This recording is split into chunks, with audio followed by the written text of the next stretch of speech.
The fifth grade presents Star Quest. Star Quest. God's nature teaches us about God's nature, and the key verse is, God is king over all the earth. In the 3 lessons we studied from this unit, we heard 3 stories from the Old Testament.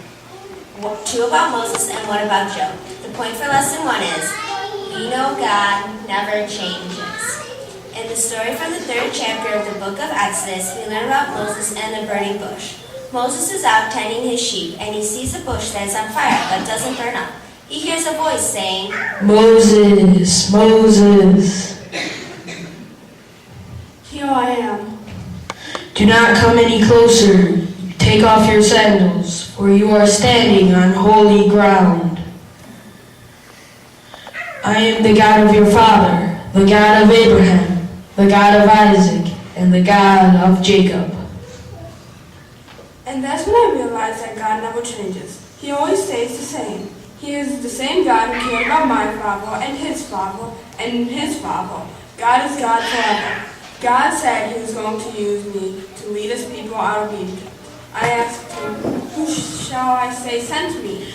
I am who I am. This is my eternal name, my name to remember for all generations. The second lesson in Star Quest. God's nature tells us a story from the book of Job in the Old Testament. The point of this lesson is, we're thankful God made everything. Job was a very good and faithful man. He was successful and had a good family. Satan challenges God and suggests that Job's faith would fail if he were put to the test. As his wealth, family, and health were all taken away from him, Job asked God many times, why? God's response to Job forces Job and us to appreciate God's amazing accomplishments. God reminds Job that he created everything and he is in control. God asked Job, where were you when I laid the foundations of the earth?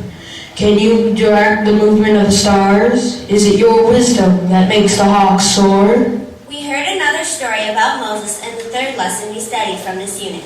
This story comes from the 33rd chapter of Exodus and tells of when Moses saw God on the mountain. The point of this lesson is, we worship a perfect God.